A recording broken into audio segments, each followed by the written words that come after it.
ज्ञातारं विश्वतत्त्वानां वन्दे तद्गुणलब्धये।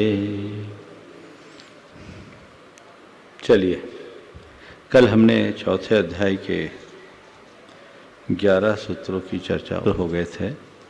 अब हम आज 12वें सूत्र में ज्योतिष देवों के भेदों की चर्चा करेंगे। एक पुस्तक मुझे दे देना, ज्योतिष के देव। हाँ, अभी सूत्र बोला ही नहीं है, अभी हम शुरू कर रहे हैं और चौथे अध्याय में हम 11वें सूत्र से अपनी बात की शुरुआत करेंगे। ज्योतिष के देवों के भेद यहाँ कह रहे हैं। ज्योतिष का सूर्या चंद्रमसो ग्रह नक्षत्र प्रकीर्णकारकाश्च।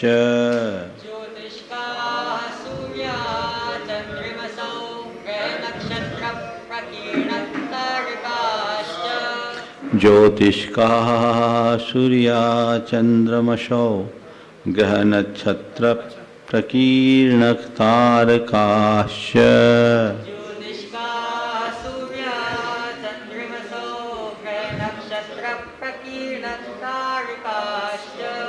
ज्योतिष कहा, ज्योतिष के देव 5 प्रकार के होते हैं।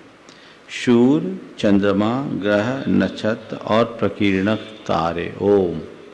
सूर्य, चंद्रमा, ग्रह, नक्षत्र, प्रकीर्णक और तारे, ये 5 प्रकार के ज्योतिष्क होते हैं। इनमें से चंद्रमा ज्योतिष्कों का इंद्र है और सूर्य उसका प्रतीन्द्र है। यद्यपि इंद्र चंद्रमा है, सूर्य प्रतीन्द्र है, पर लोक में सूर्य की महिमा अधिक है, इसलिए सूर्य को पहले लिया। और सारे ज्योतिष्कों में सूर्य चंद्रमसो, ये दोनों को द्विवचनांत करके अलग से कहा। इसके पीछे का, तुम लोग यहाँ बैठते ना, सामने बैठो। तो मैं कह रहा था, सूर्य, चंद्रमा, ग्रह, नक्षत्र और प्रकीर्णक तारे के भेद से ज्योतिष के देव के 5 भेद हैं। ज्योतिष्कों में चंद्रमा को इंद्र और सूर्य को प्रतीन्द्र कहा। वो केवल इसलिए, चंद्रमा इंद्र है, सूर्य प्रतीन्द्र है, लेकिन सूत्र में सूर्य को पहले इसलिए कहा क्योंकि लोक में सूर्य की प्रधानता है।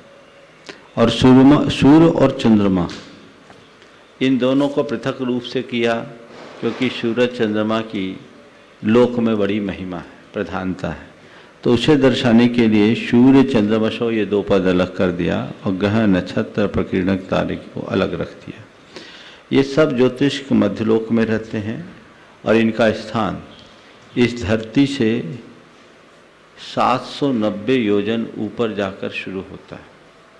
मेरू पर्वत के चारों ओर ये परिभ्रमण करते हैं। मेरू पर्वत से 1121 योजन इस तरफ से इनका 4 क्षेत्र शुरू होता है और वहाँ ये परिभ्रमण करते हैं। उनमें से धरातल से सबसे 790 योजन ऊपर जाकर सबसे पहले तारे हैं। 790 योजन ऊपर सबसे पहले तारे हैं, यानी ज्योतिष देवों में सबसे नीचे तारे। उससे 80 योजन और ऊंचाई पर जाने पर सूर्य के विमान आते हैं। यानी सूर्य की ऊंचाई जैन धर्म के अनुसार इस धरातल से 780 योजन है। उस सूर्य से चंद्रमा 4 योजन ऊपर है, यानी यहाँ से 784 योजन। चंद्रमा से 4 योजन ऊपर नक्षत्र है, जितने भी नक्षत्र है वो चंद्रमा से ऊपर है। और नक्षत्रों से 4 योजन ऊपर बुध, बुध से 3 योजन ऊपर शुक्र, और शुक्र से 3 योजन ऊपर बृहस्पति, बृहस्पति से 3 योजन ऊपर मंगल, और मंगल से 3 योजन ऊपर शनि है। सबसे ऊपर शनि है। तो इस प्रकार हम जैन धर्म के अनुसार अगर हिसाब लगाएं तो ठीक 790 योजन की ऊंचाई पर सबसे पहले तारे हैं, और तारों के बाद 80 योजन ऊपर 10 योजन ऊपर जाने पर सूर्य, यानी 800 योजन ऊंचाई पर सूर्य है। सूर्य से 80 योजन ऊंचाई पर चंद्रमा, चंद्रमा से 4 योजन ऊपर जाने पर नक्षत्र, और नक्षत्रों के बाद 4 योजन में सबसे पहले बुध, फिर उसके बाद 3 योजन में शुक्र, फिर उसके बाद 3 योजन में गुरु, फिर 3 योजन में मंगल और फिर 3 योजन में शनि। तो क्या हुआ, चंद्रमा से 4 योजन ऊपर नक्षत्र, नक्षत्रों से 4 योजन ऊपर बुध, बुध से 3 योजन ऊपर शुक्र, शुक्र से 3 योजन ऊपर गुरु और गुरु से 3 योजन ऊपर मंगल और मंगल से 3 योजन ऊपर शनि है। इस प्रकार कुल 110 योजन में ये पूरे ज्योतिष मंडल की पट्टी चलती है, जो मेरू पर्वत से 1121 योजन इधर से होती।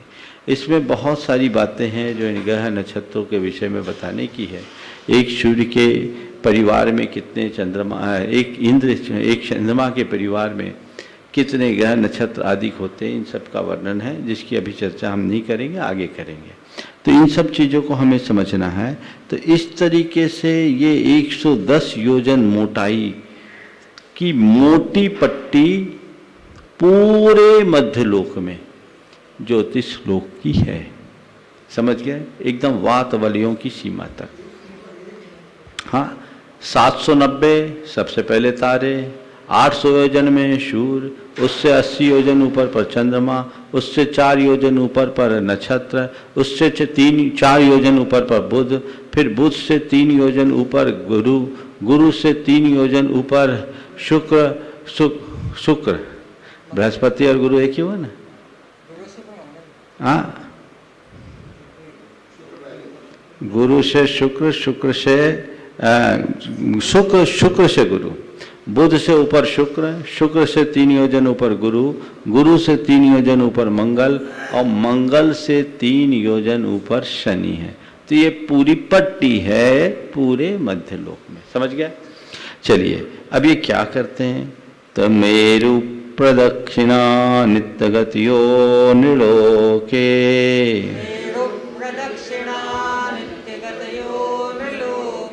मेरु प्रदक्षिणा नित्यगतियो निलोके,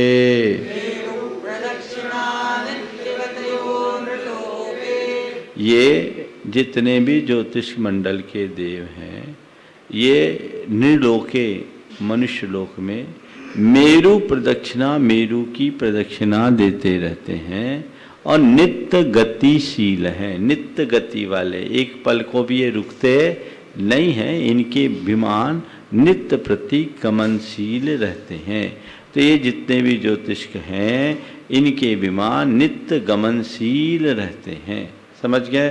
तो ये मेरु की प्रदक्षिणा देते हैं निलोक में, अर्थात मनुष्य लोक में ये नित्य गतिशील है। मनुष्य लोक में 2.5 द्वीप और 2 समुद्र है। इस पूरे मनुष्य देव में ज्योतिष देव मेरु पर्वत से 1121 योजन दूरी से इनकी परिक्रमा शुरू होती है और इनमें जम्बू द्वीप में 2, लवन समुद्र में 4, धातकी खंड में 12, कालोदधि में 42 और पुष्करार्ध में 72 चंद्रमा है।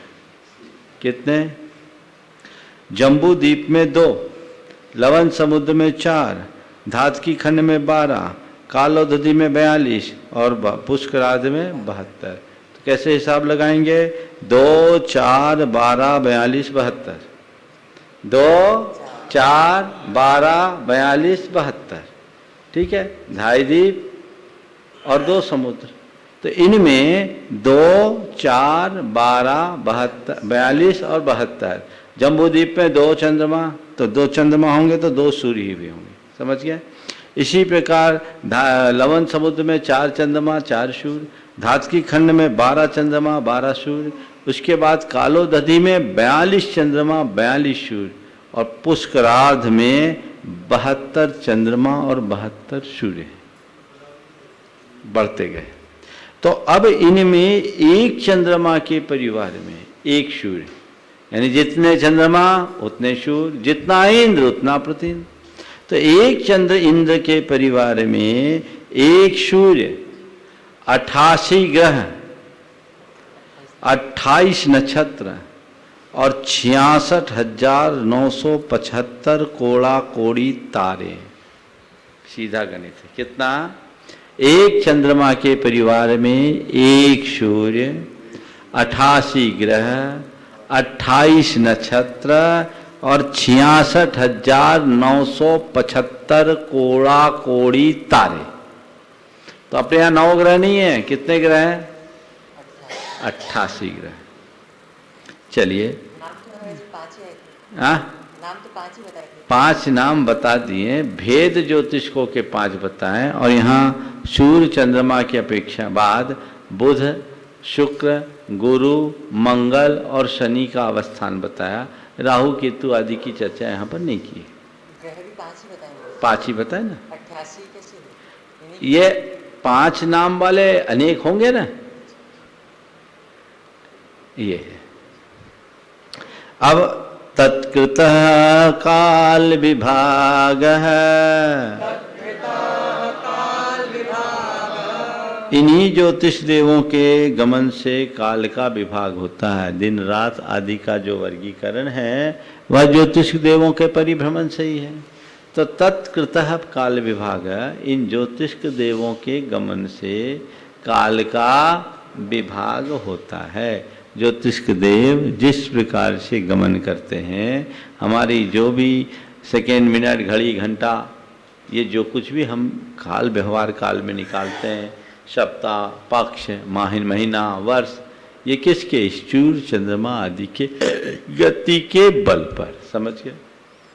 तो मनुष्य लोक के देव तो गतिशील रहते हैं, उसके बाहर क्या होता है? बहिरवस्थिताः, बहिरवस्थिताः,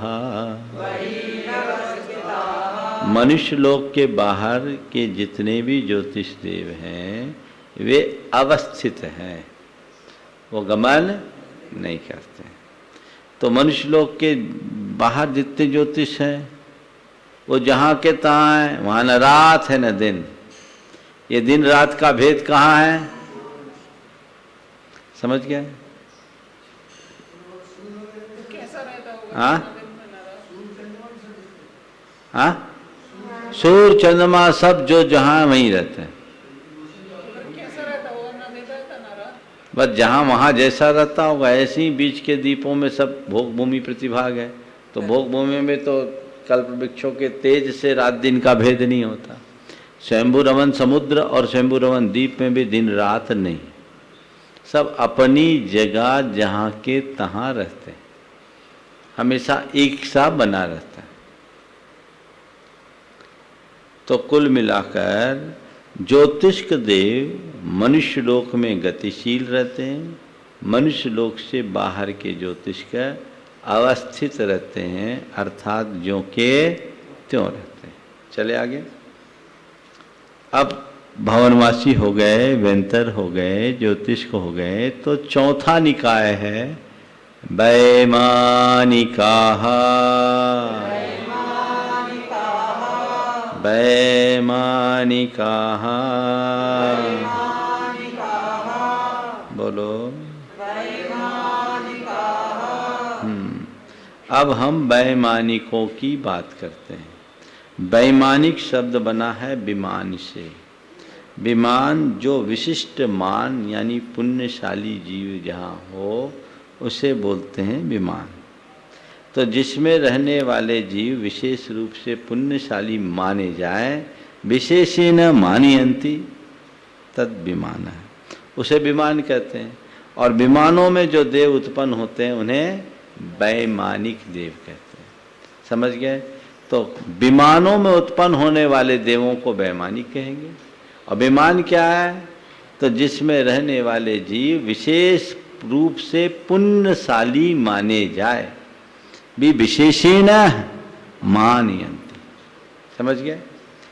तो ये वैमानिक देवों की चर्चा है। इस सूत्र में कहा गया कि वैमानिक देव भी है। अब मैं बात करूंगा वैमानिकों की। किसकी बात करूंगा? अब औरों की बात नहीं है। अब नया अध्याय शुरू हो गया। अब जो बात होगी वो केवल वैमानिक की होगी। वैमानिक शब्द विमान से बना। अब देवों के जो विमान होते हैं वो 3 तरह के होते हैं, इंद्रक, श्रेणीबद्ध और प्रकीर्णक। इंद्रक विमान जो होता है वो सब विमानों के ठीक बीच में रहता है। उसकी चारों दिशाओं में जो पंक्तिबद्ध विमान होते हैं उसको बोलते हैं श्रेणीबद्ध, और जो दिशा विदिशाओं के बीच में होते हैं वो जहाँ तहाँ फूलों की तरह बिखरे होते हैं उनको बोलते हैं प्रकीर्णक। तो उनकी चर्चा आगे के सूत्रों में है। कल्प इंद्रक, श्रेणीबद्ध और प्रकीर्णक, समझ गया अंतर? यहाँ पर देव विमानों में इंद्रक बीच में, श्रेणीबद्ध चार दिशाओं में, बाकी प्रकीर्णक। नरकों में विदिशाओं के लिए भी श्रेणीबद्ध में लिया है। कल्पोपपन्नाः कल्पातीताश्च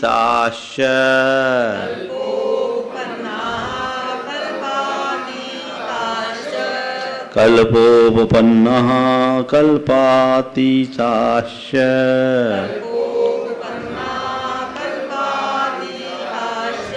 बोलो।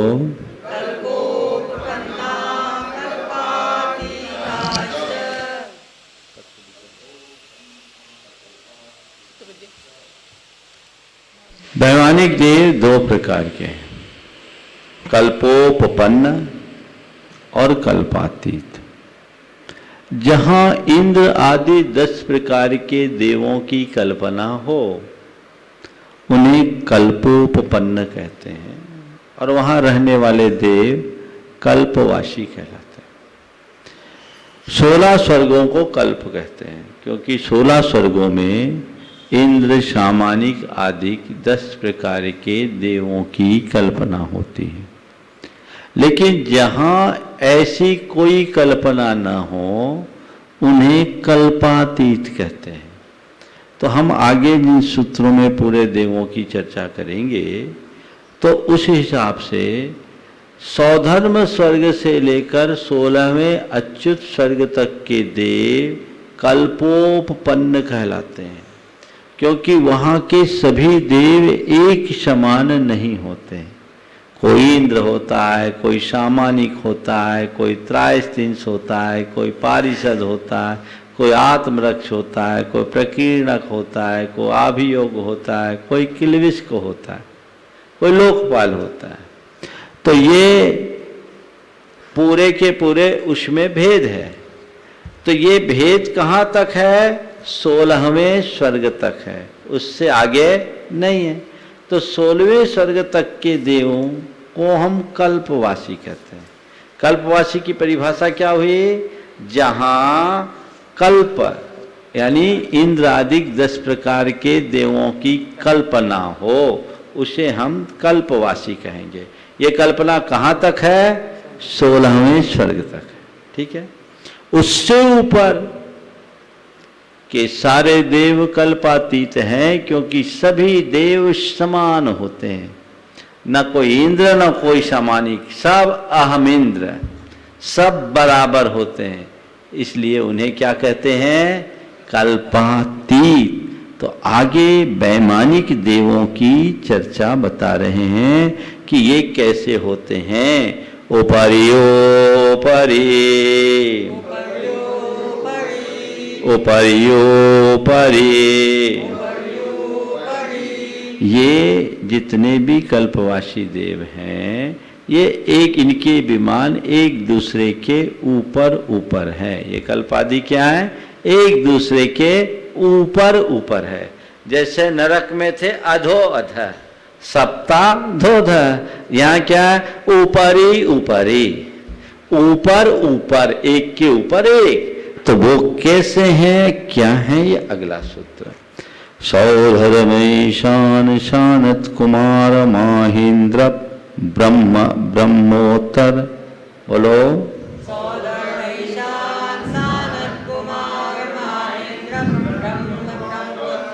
ब्रह्म ब्रह्मोत्तर।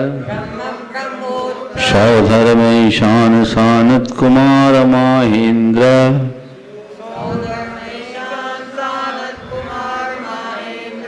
ब्रह्म ब्रह्मोत्तर। लांतौकापीष्ट शुक्र महाशुक्र सतार सहस्रारेश्वा सतार सहस्रारेश्वानत प्राणतयो शतार सहस्रारेश्वानत प्राणतयो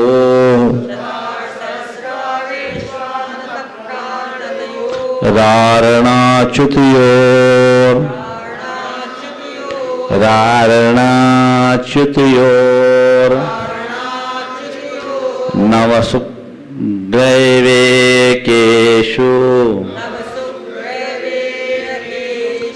नवसुग्रैवेकेषु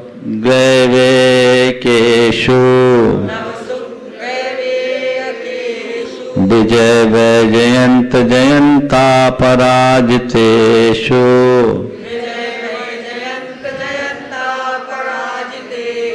सर्वार्थ सिद्धौ च सर्वार्थ सिद्धौ च। तत्वार सूत्र के जो 5-7 बड़े सूत्र हैं उनमें एक है ना, तोड़ के बोल दिया, अब एक साथ बोले। सौधर्मय शान सानत कुमार माहेंद्र ब्रह्म ब्रह्मोत्तर लांतव कापिष्ट शुक्र महाशुक्र सतार सहस्रारेश्वानत प्राणतयो रारणाच्युतयोर्नवसुग्रैवेकेषु विजय वैजयंत जयंता पराजितेषु सर्वार सिद्धौ च।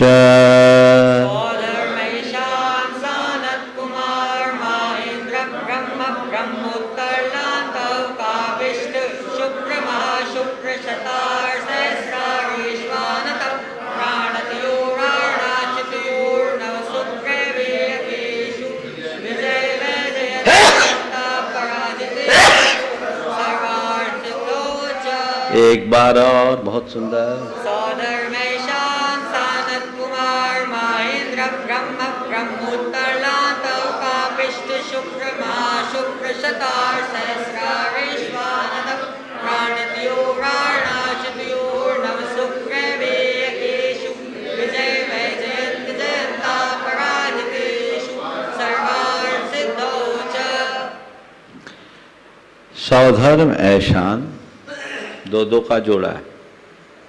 सानत कुमार माहेंद्र ब्रह्म ब्रह्मोत्तर लांतव कापिष्ट शुक्र महाशुक्र सतार सहस्रारेषु, सतार और सहस्रारों में, यानी सतार सहस्रार ये 12वां स्वर्ग है। यहाँ विभक्ति तोड़ी है, इसकी वजह बताऊंगा। फिर आनत प्राणतयो, यहाँ भी विभक्ति तोड़ी है। आर प्राणतयो में विसर्ग हो जाएगा और रा का आ हो जाएगा। आरणाच्युतयो,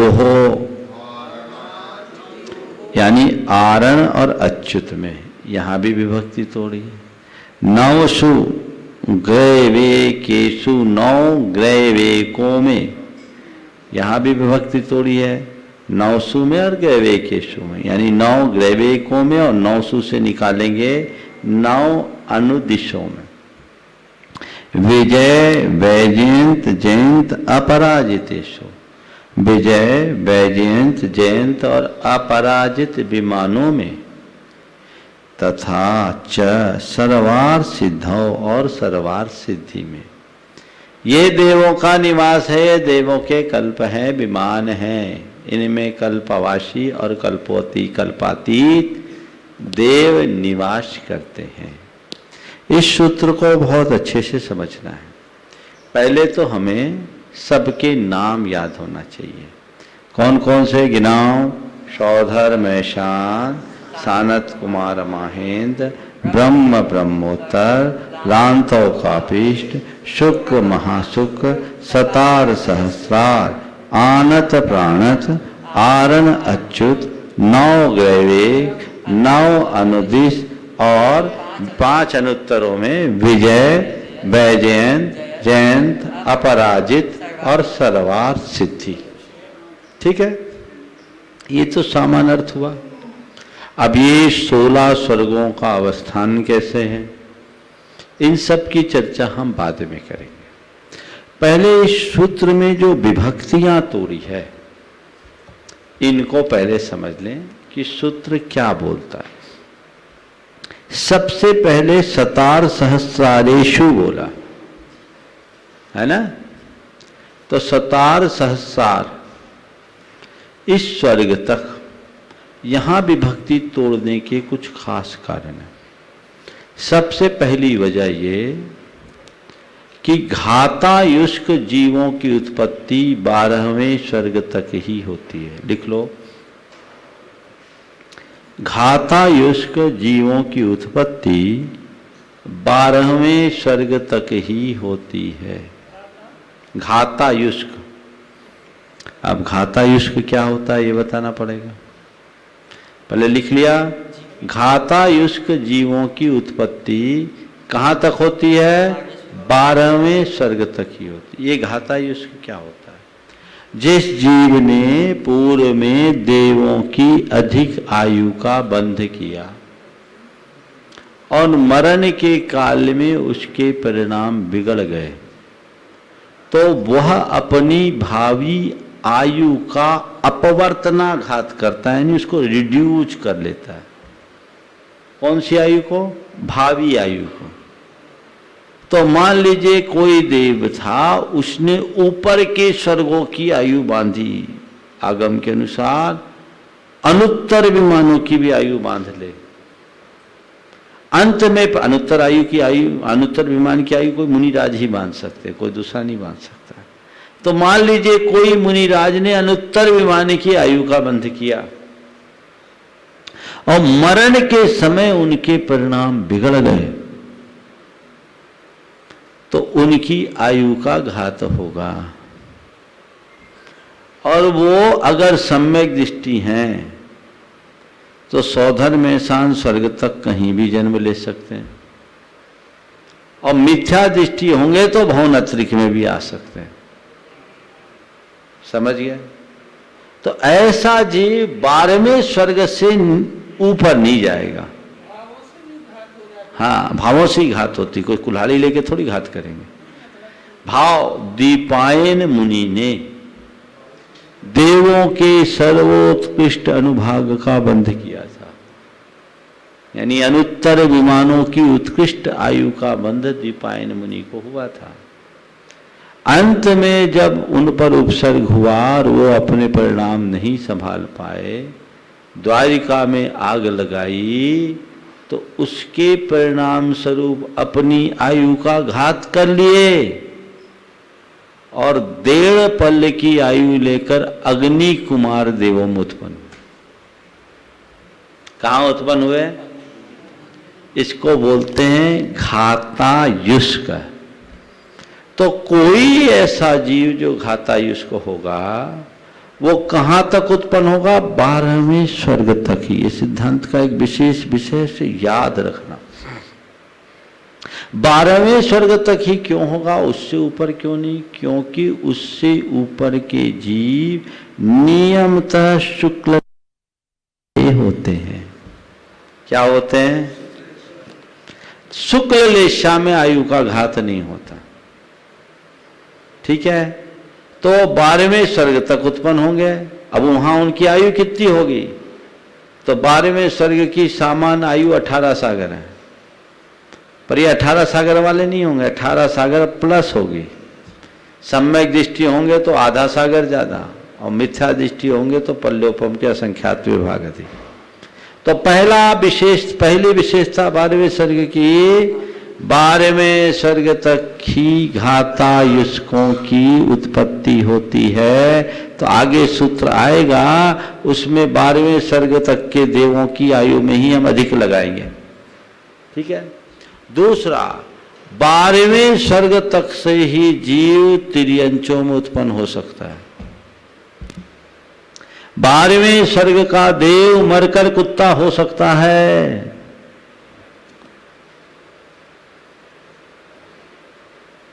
12वें स्वर्ग का देह मरकर कुत्ता हो सकता है, पंचेंद्रिय तिर्यंच बन सकते। ठीक है? इस स्थावर में नहीं, इस स्थावर में तो सौधर में शांत स्वर्ग में। समझ गए? तीसरी विशेषता, मिथ्या दृष्टि सामान्यतया 12वें स्वर्ग तक ही उत्पन्न होते हैं। मिथ्या दृष्टियों की उत्पत्ति 12वें स्वर्ग तक ही होती है। महाराज मुनि राज तो 9वें ग्रह तक चले जाते हैं। हाँ, जिन लिंग की वजह से जाते हैं। सामान्य मिथ्या दृष्टि 12वें स्वर्ग से ऊपर नहीं जा सकता। समझ गए? तो ये सौधर्म एहसान सानत कुमार महेंद्र ब्रह्म ब्रह्मोत्तर लांतव कापी शुक्र महाशुक्र सतार सहस्रारेशु, ये जोड़ा आया। ठीक है। आनत प्राणति हो आरन अच्युति हो, इनके पृथक पृथक इंद्र दर्शाने के लिए इनकी विभक्ति थोड़ी अभी बताएंगे, और इनकी आयु भी उसी हिसाब से। नौसु और ग्रेवे केशु में जो विभक्ति तोड़ी है वो नौसु से 9 अनुदिशों को जोड़ा है। विजय वैजयंत जयंत अपराजितेशु जो अलग से जोड़ा है वो इसलिए कि इनकी जघन आयु भी होती है और उत्कृष्ट आयु भी होगी। इनकी जघन आयु आगे बताएंगे 32 सागर, उत्कृष्ट आयु होगी 33 सागर। लेकिन सर्वार सिद्धि को सबसे पृथक इसलिए रखा क्योंकि वहां सभी समान आयु वाले होते हैं। कितनी आयु होती है उनकी? 33 सागर की। समझ में आया? तो पहली विभक्ति घातायुष्को की अपेक्षा। ठीक है। आनत प्राणतियो अरनच्छतियो उनके इंद्रों की अपेक्षा। फिर नौसु ग्रैवे केशु, 9 ग्रैवेकों में नौसु से 9 अनुदिश लिया। विजय वैजयंत जयंत अपराजितेशु, यहाँ जो विभक्ति तोड़ी है उसके पीछे का प्रयोजन इनकी जघन और उत्कृष्ट दोनों तरह की आयु होती, सबकी आयु समान नहीं होती। और सर्वार सिद्धौ, सर्वार सिद्धि में सभी की आयु समान होती है। समझ गए? तो ये तो सूत्र का अर्थ हुआ। अब इनके बारे में हमें थोड़ा विशेष जानना चाहिए। जानना है आज ही बताएं कि कल बताएं? क्या? अनुदेश में आयु 31 सागर से 32 सागर, 31 जघन 32 उत्कृष्ट। अभी आगे बताएंगे। तो अब ये विमान कहाँ है? तो मेरू पर्वत की चूलिका से एक बाल ऊपर जाओ। समझ गए?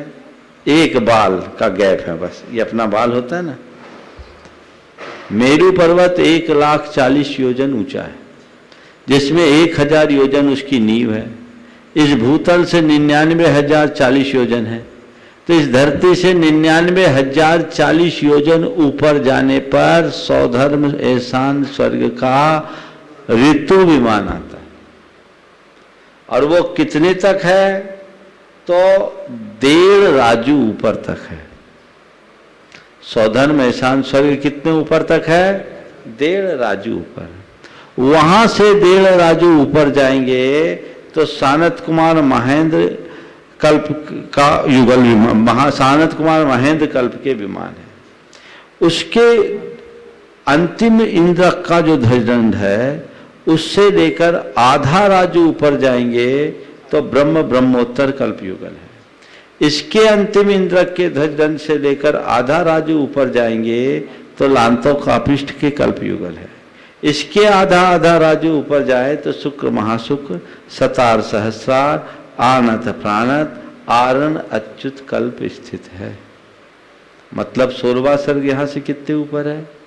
सौधर्म एहसान 1.5 राजू, सानत कुमार महेंद्र 1.5 राजू, 1.5 3, फिर ब्रह्म ब्रह्मोत्तर आधा राजू, लांतो कापिष्ट आधा राजू, फिर शुक्र महाशुक्र 4.5, सतार सहस्रार 5, आनत प्राणत 5.5 और आरण अच्युत 6 राजू। 6 राजू में 16 सर्ग। समझ गए? इसके ऊपर 6 राजू में कुल 16 सर्ग है। उनमें अच्युत सर्ग के अंतिम इंद्रक के ध्वजदंड से आगे जाकर के 9 ग्रैवेक हैं, एक के ऊपर एक, 3 3 3 3 9 हो गए। उसके बाद 9 अनुदिशों का एक पटल है।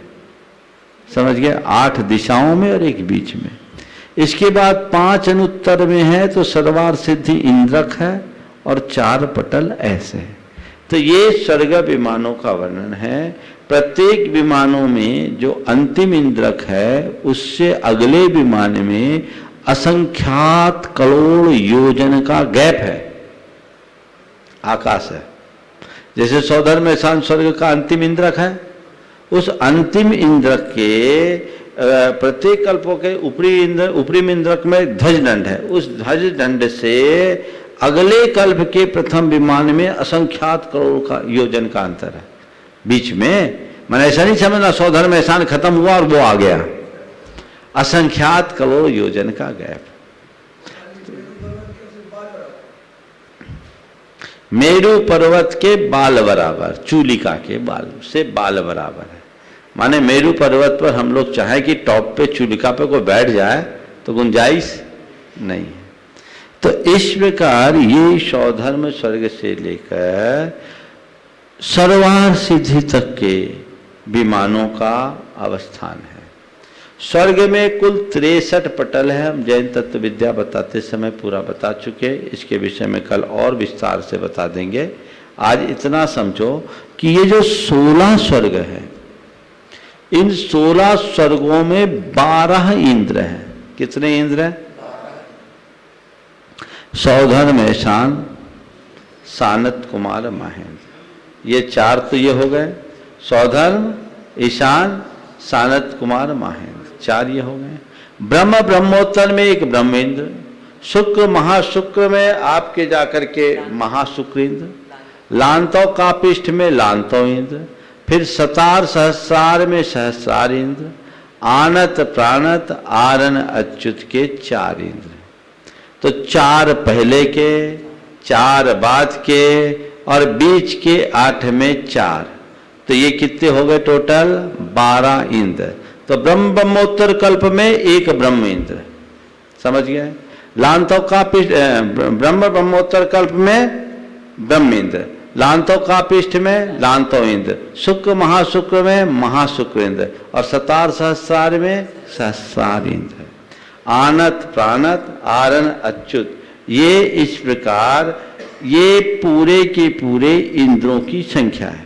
इनमें से ये विमान 2-2 की सम श्रेणी में 2-2 करके सौधर्म ईशान सानत कुमार महेंद्र, ब्रह्म ब्रह्मोत्तर, लांतव कापिष्ठ, शुक्र महाशुक्र, सतार सहस्रार, आनत प्राणत आरन अच्युत 2-2 का जोड़ा है।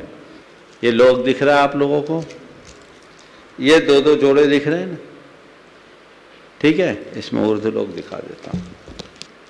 ये देखिए, ये 2 सौधर्म ईशान, ये सानत कुमार महेंद्र, ये ब्रह्म ब्रह्मोत्तर, ये लांतव कापिष्ठ, ये शुक्र महाशुक्र, ये सतार सहस्रार, ये आनत प्राणत, ये आरन अच्युत।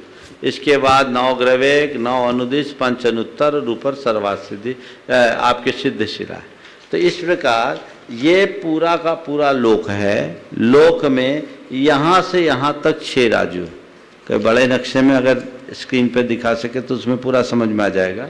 तो अब ऐसा करते हैं, आज स्वर्गों के बारे में ज़्यादा विस्तारित नहीं करते हैं, कल स्क्रीन की व्यवस्था करो और इस नक्शे से हम पूरे स्वर्ग के बारे में एक एक बातें आपको बताएंगे, तो ज़्यादा अच्छे से समझ में आएगा। कौन उत्तरेंद्र है, कौन दक्षिणेंद्र है, कहाँ कितने इंद्र है। यहाँ एक ऐसी व्यवस्था करना और एक छड़ी रखना ताकि हम उससे सबको बता सके और जो घरों में देख रहे हैं वो भी जान सके। चलिए आज इतना ही रखते हैं, थोड़ा सा रत्न साहब का चाल ले ले। कुल मिला के एक बार रिवीजन करें। स्वर्ग 16 है, उनमें 12 इंद्र है, प्रत्येक 2-2 कल्प युगल है। सौधर्म ईशान सानत कुमार महेंद्र, ब्रह्म ब्रह्मोत्तर, लांतव कापिष्ठ, शुक्र महाशुक्र, सतार सहस्रार, आनत प्राणत आरन अच्युत। इसके बाद 9 ग्रवेक, फिर 9 अनुदिश, फिर 5 अनुत्तर विमान है जिसके ठीक मध्य में सर्वार सिद्धि है। स्वर्ग में कुल 63 पटल हैं, उनकी चर्चा आगे आप सबसे हम करेंगे। आज इतना ही रखें। 12 इंद्र है तो बस वो कंबाइंड है, जैसे ब्रह्म ब्रह्मोत्तर का ब्रह्म इंद्र है, लांतव कापिष्ठ का लांतव इंद्र है, शुक्र महाशुक्र का महाशुक्र इंद्र है, सतार सहस्रार का इंद्र सहस्रार है, यानी सतार स्वर्ग का जो देव है प्रतिन्द्र होगा वो सहस्रार के अंडर में होगा। लांतव कापी महाशुक्र का है, शुक्र जो है वो महाशुक्र के अंडर में होगा। ब्रह्मोत्तर ब्रह्म के अंदर में होगा और लांतव कापिष्ट में कापिष्ट लांतव के अंदर में होगा। तो 6 दक्षिणेंद्र और 6 उत्तरेंद्र है। जो पहले है उसका नाम दक्षिणेंद्र है, बाद वाला है उसको बोलते उत्तरेंद्र। सौधर्मेंद्र दक्षिणेंद्र होगा तो ऐसान इंद्र उत्तरेंद्र होगा। सानत कुमार दक्षिणेंद्र होगा तो महेंद्रेंद्र उत्तरेंद्र होगा। ब्रह्मेंद्र दक्षिणेंद्र है, ब्रह्मोत्तर है नहीं। लांतव कापिष्ट में ब्रह्म ब्रह्मोत्तर, लांतव कापिष्ट में लांतव इंद्र भी दक्षिणेंद्र है। फिर शुक्र महाशुक्र में महाशुक्र उत्तरेंद्र है और सतार सहस्रार में सहस्रार इंद्र उत्तरेंद्र है। फिर आनत प्राणत में आनत इंद्र दक्षिणेंद्र और प्राणत उत्तरेंद्र, आरन दक्षिणेंद्र, अच्युत उत्तरेंद्र। इस प्रकार 12 इंद्रों में 6 दक्षिणेंद्र और 6 उत्तरेंद्र है। एक विशेष बात जानने की है कि सभी दक्षिणेंद्र एक भवावतारी होते हैं।